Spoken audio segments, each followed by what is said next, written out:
पहले जब शादी नहीं हुई थी तो लगता था कि हाँ शादी हो जाएगी तो लाइफ ऐसी हो जाएगी, वैसी हो जाएगी, ये हो जाएगा, वो हो जाएगा, मतलब बहुत कुछ। लेकिन शादी हो जाने के बाद पता चलता है कि कितनी बड़ी ज़िम्मेदारी मिल जाती है। और इन्हीं शादीशुदा ज़िंदगी में अगर पढ़ाई का टेंशन आ जाए तो बाप रे बाप, मतलब वो तो एक महायुद्ध, महासंग्राम जैसा हो जाता है जिसको समझ ही में नहीं आता है कि कहाँ से कैसे मैनेज करें। तो मेरे साथ भी कुछ ऐसा ही चल रहा है, दिमाग ऊपर नीचे कर रहा है, कुछ समझ में नहीं आ रहा है क्या करूँ, कैसे करूँ। तो बस स्टार्ट कर रही हूँ। वेट लॉस वाला मेरा जर्नी चल ही रहा था, लेकिन वेट लॉस तो हो रहा है, नहीं हो रहा है, कभी बढ़ता है कभी घटता है, ऐसे ही चल रहा है। और ख़ासा मैं ध्यान भी नहीं दे रही हूँ। और उसी बीच में अब ये मैंने फॉर्म भर दिया। अब कैसे क्या करूँगी मुझे नहीं पता। सुबह सुबह उठ गई हूँ और ऐसे ही बैठी हुई थी, सोच रही थी कहाँ से स्टार्ट करूँ, कहाँ से नहीं करूँ। लाइफ एकदम, मतलब शादी के बाद बहुत ज़्यादा थोड़ा सा ऊपर नीचे वाली हो जाती है, कुछ समझ में नहीं आता है।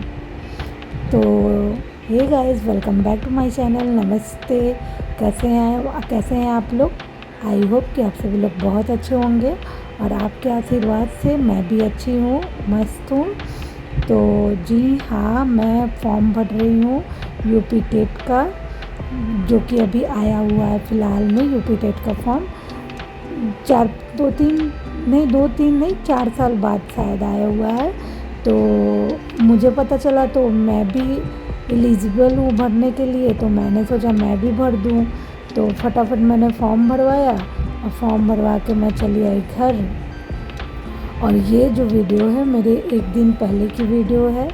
और सुबह सुबह आज मैं उठी और मैंने अपना टू डू लिस्ट तैयार किया और यूपी टेट का ये फॉर्म का मेरा जो सक्सेसफुल कागज़ उन लोग देते हैं, ये चीज़ मुझे मिल गया था। अब देख देख के बस यही सोच रही हूँ कि क्या करूँगी, कैसे करूँगी। टू डू लिस्ट भी बनाया।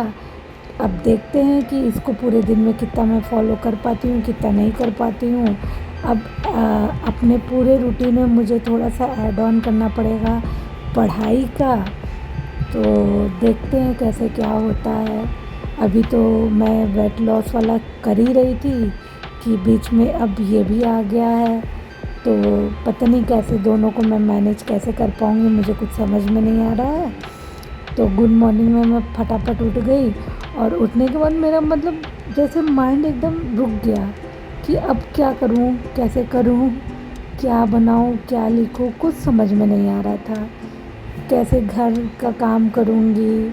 हालांकि मेरी सासू माँ भी मेरी मदद करती रहती हैं, लेकिन फिर भी काम बहुत ज़्यादा हो जाता है मुझे ऐसा लगता है। तो काम, घर के काम तो वैसे सही बताओ तो कभी ख़त्म नहीं होते हैं। जितना काम कर लो उतना कम है, चाहे कोई भी हो, चाहे सासू माँ हो, चाहे बहू हो, ननद हो, बेटी हो, बेटा हो, मतलब घर के काम इतने जल्दी ख़त्म होने वाले नहीं हैं। तो यहाँ मैंने शाम का फटाफट डिनर बनाना शुरू कर दिया था। हाँ, हम लोग थोड़ा जल्दी खाते हैं, मैं भी थोड़ा जल्दी खाती हूँ। फिर उसके बाद मुझे कहीं जाना था, बाहर जाना था, तो मैं यहाँ आ गई फटाफट। कुछ कपड़े मुझे स्टिचिंग के लिए देने थे, तो मैं फटाफट बाज़ार चली आई।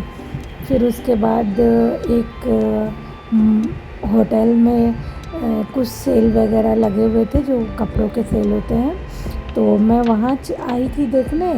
तो मुझे कुछ खासा पसंद नहीं आया, लेकिन भीड़ इतनी ज़्यादा थी कि पूछिए मत। भीड़ को देख के लग रहा था कि लग रहा है मतलब पूरा सेल ही खाली होने वाला है। लेकिन सेल में जो कपड़े की क्वालिटी थी वो बहुत ख़राब थी, तो वहाँ मुझे कुछ अच्छा नहीं लगा। फिर मैं चली आई और इस वीरान जगह से मेरे हस्बैंड जो मुझे लेके आ रहे थे, तो जो प्रयागराज का है, ये देख के मुझे बताए कि ये जो है इस जगह का नाम क्या है और ये एरिया कहाँ का है। तो इस सुनसान रास्ते से मैं आ गई घर और मेरा दिन भर का तो जो काम था वो हुआ, लेकिन जो ये रात का जो मेरा काम है ये मेरे से नहीं हो पा रहा है। तो इसे मुझे करना है। यही रहा मेरा वीडियो। अब से वीडियो में थोड़ा बहुत चेंजिंग दिखेगा, थोड़ा बहुत मोटिवेशनल होगा तो वीडियो को ज़रूर देखिएगा। मिलते हैं नेक्स्ट वीडियो में, तब के लिए बाय।